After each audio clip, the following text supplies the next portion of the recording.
Hello everyone, welcome to Marlin Chess Kids. Today I share the game played by Aram and Danyyil, and this beautiful game complete in just 30 moves. And let's see how the game play. The game start with the pawn to e4. e6 was played, and the game continue with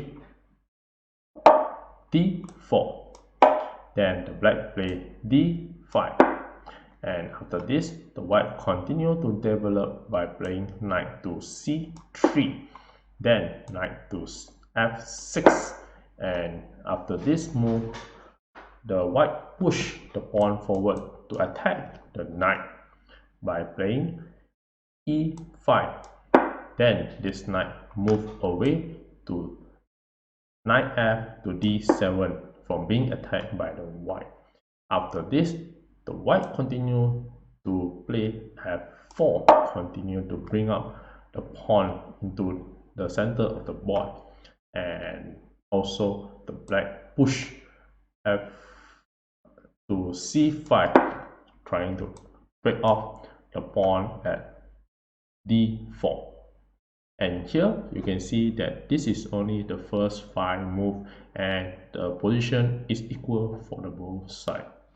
Then the game continues with the white trying to develop the pieces such as the knight to f3, and now the black also continue to develop knight to c6, then bishop to e3 will be ideal to use the pawn to capture the pawn at c5. So bishop to e3 was played, and here you have the French Stanley Boleslavsky variation c11, and the game continue with a6. Then the white play queen to d2, and with this you have the option for the white to castling to the queen side. And after the black sees that the white may go for a queen castling, so the black just play b5, trying to storm on the queen side, and you have a very strong pawn structure attacking on the queen side.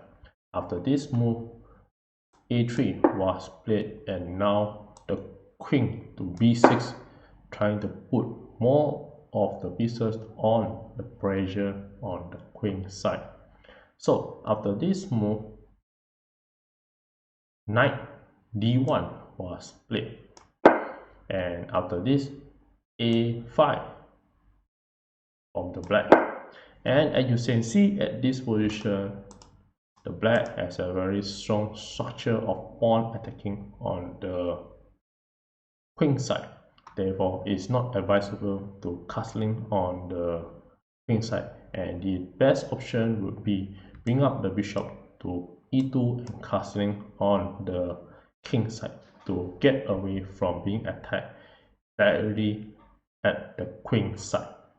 So after this move, on 11 move, the bishop to e2 was played, and now bishop to e7, and both also can have the idea to prepare for a king side castling.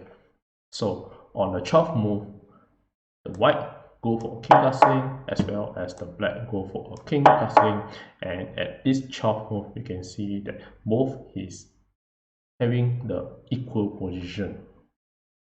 Then the game continued to play slowly by playing white pawn to c3, and now the bishop to a6, trying to prepare a direct diagonal attacking the rook at f1. And after this, the pawn b takes the pawn at c5, attacking the queen, and this bishop just capture it back. And after this, b4 was played, trying to attack the bishop, and after this the bishop just capture, and now the knight capture it back. After this, f6 was played, trying to break off the center of the pawn, and in this position the white moved the knight to d4 and bring the knight to the center of the square, and you have more activity to do, and you can able to attack the pawn at e6 and also attack the rook at f8. So after this position, the black just capture the pawn at e5, and this allowed the knight to capture the pawn at e6, and now the knight is attacking the rook. And after this move, the rook play rook f to e8, attacking the knight. Another suggestion that can play at this position could be also moving up the rook to f6 to attack the knight as well. And after this move, the black play rook f to e8, and in the actual game, f5 was played trying to protect the knight.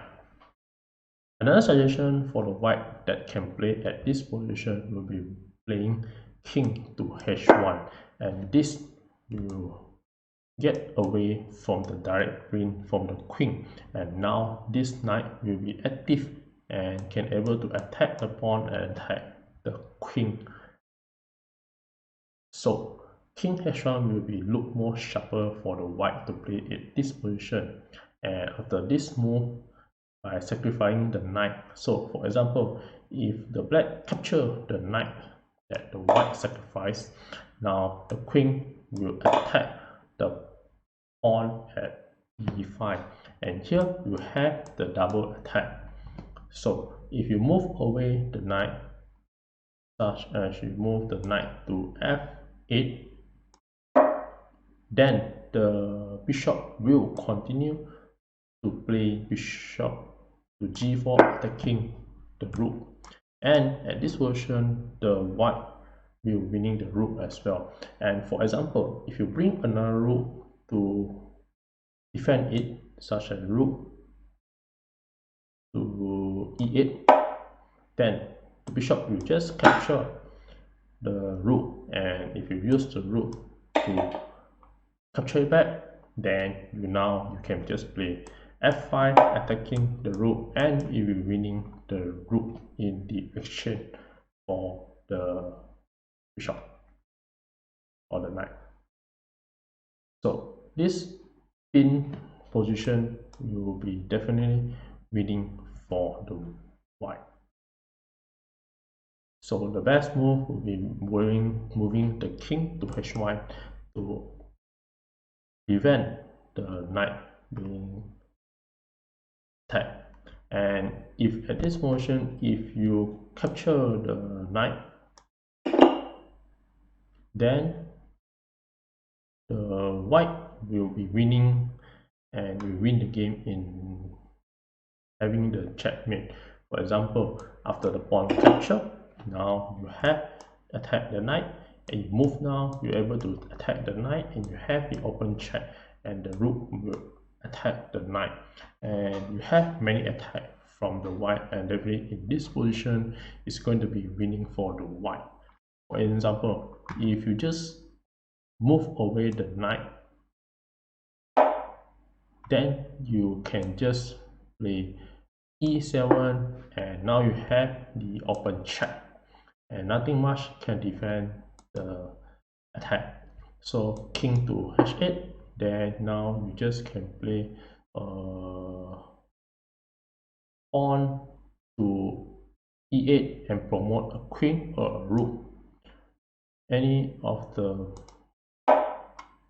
promotion for the queen or the rook will winning the game.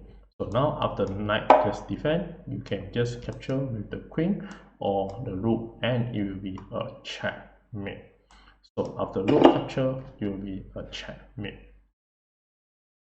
So therefore, at this position, this knight cannot be captured, and now you have to try to defend the rook. And the only way you can play is to play knight to e7, and after this move, the queen can just move away. For example, move away to a2, and also later will able to use the pawn to capture back the rook. So any move from the black, such as capture the knight, then the pawn will capture it back, and at this position it will be a slightly decisive advantage for the white in this position. So therefore, in the actual game, after this move, the best move is to move away the king to h1 and to allow more attack from the white. So after this move, f5 was played, and at this move, the black just captured the pawn.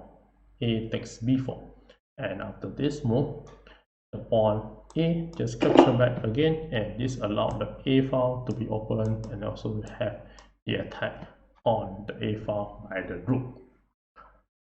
So after this move, the knight to e7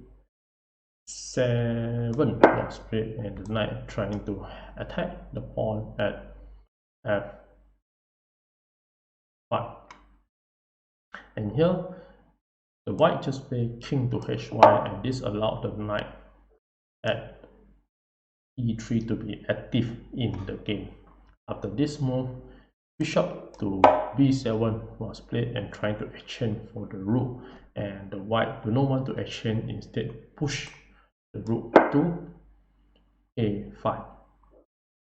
Then bishop c6 was played, and the better way for this version to play is to capture the rook, and after pawn capture, then queen c6 can be played, and after bishop takes the pawn, then the queen can just capture back the pawn again, and this will be better for the black and able to keep on fighting the game.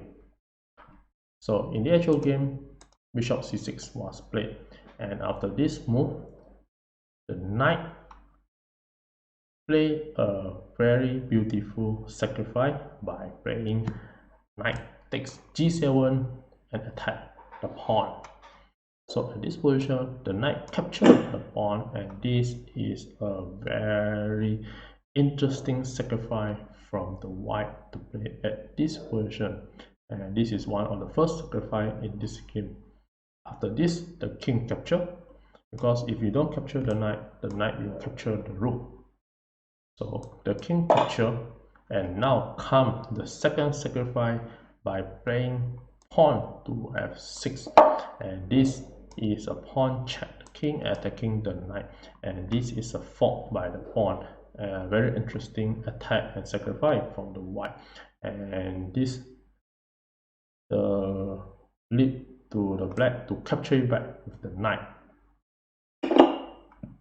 And after capture the knight, now come the continuation of the third sacrifice by playing knight to f5, check the king. And at this position, the black capture it back.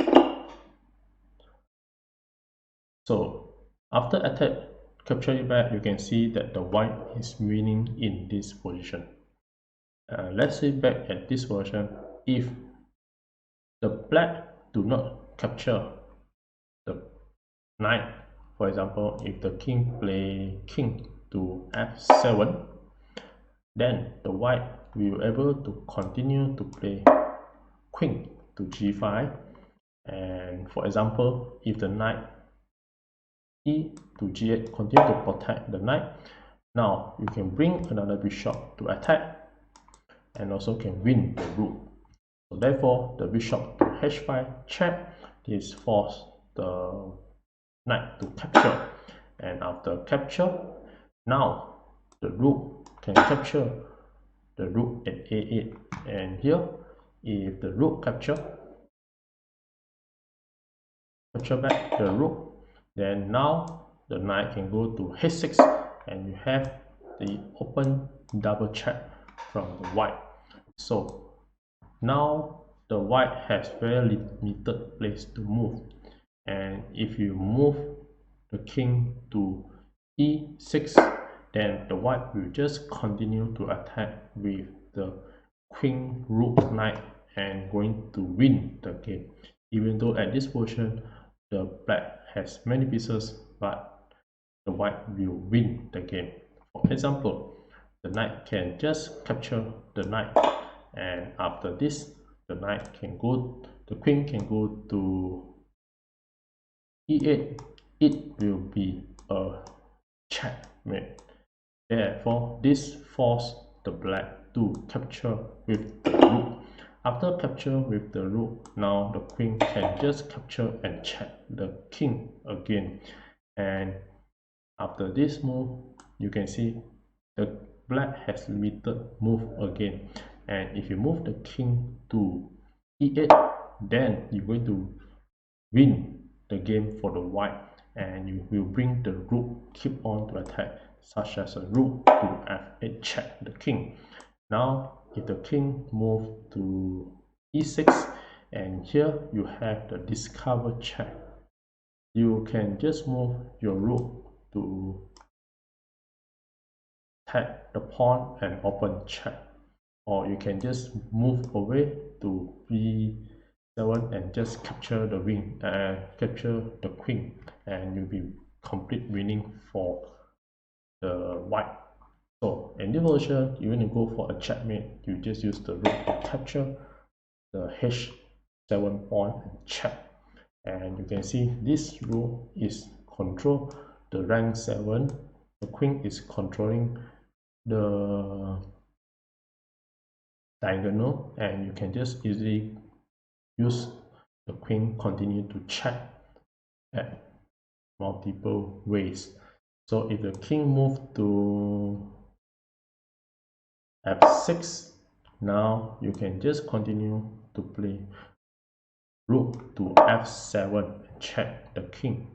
And now king to e6, then you can just move queen to g6, continue check the king, and now you control the rank 7 and rank 6 as well as the f5 square. And you can see that thing that the black can play. The only way is to block with the knight from being checked, and now the queen just capture, it will be a checkmate. So there's no need to capture the queen at b6. You can just easily checkmate the king in the center of the board. So therefore,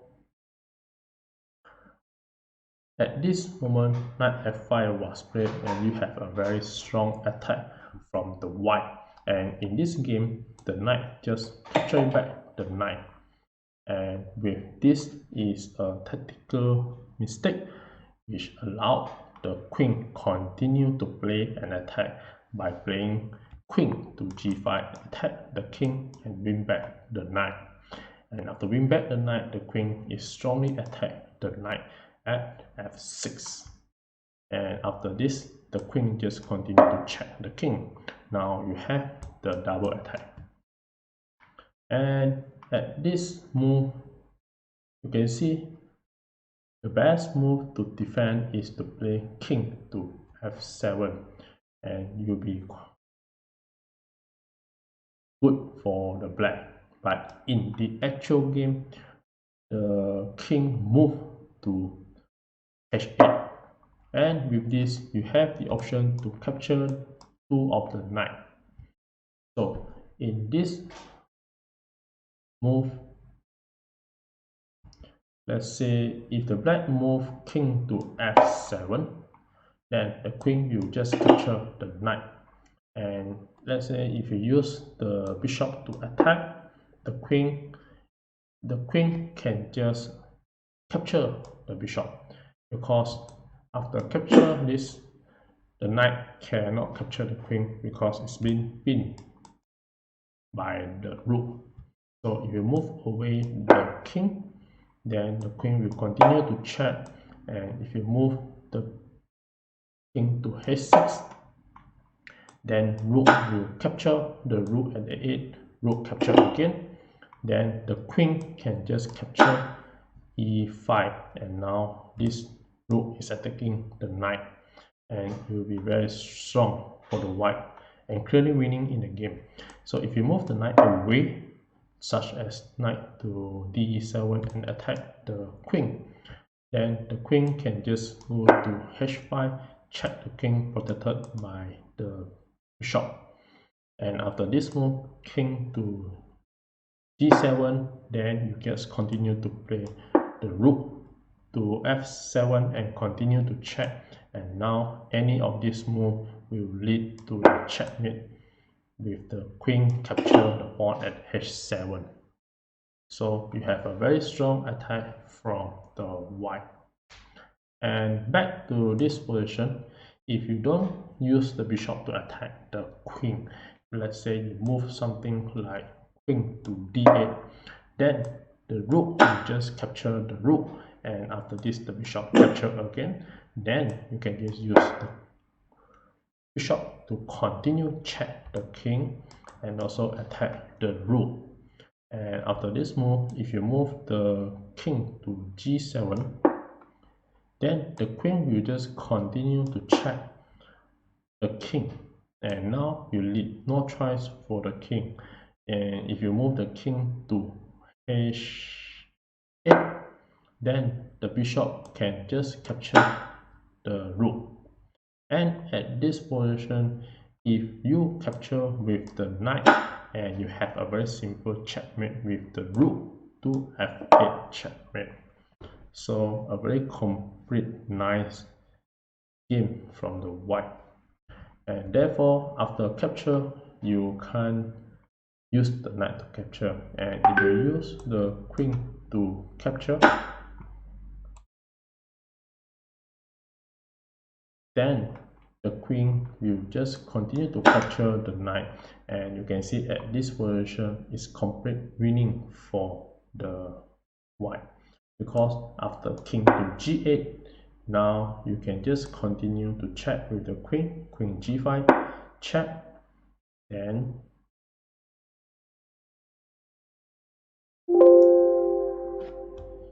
you can just continue to move the rook to f5 and just go for a g5 and checkmate the king.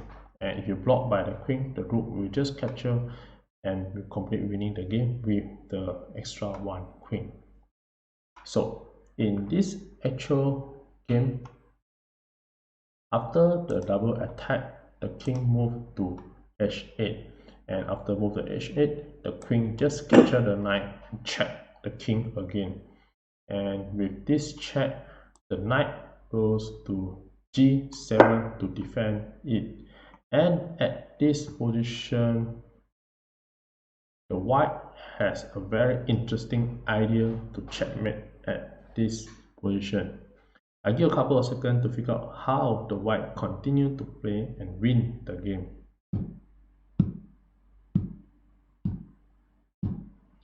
Well, congratulations for those who found the answer. And for those who like to enjoy the show, here are the moves that the white play and win the game.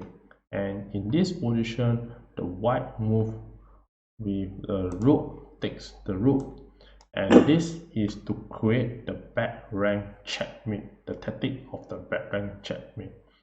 So after this move, the rook just capture back the rook, thinking that there's nothing wrong with this position. And with this simple move, the white continue to sacrifice the queen by playing queen f8, and this queen sacrifice and tactic is called a back rank checkmate with the queen sacrifice. So at this position, nothing much the black can do, and the only way is to capture back with the rook. And after the rook capture, now the rook just take back the rook at f8, and it's a complete checkmate, and the white win the game. And with this, thank you.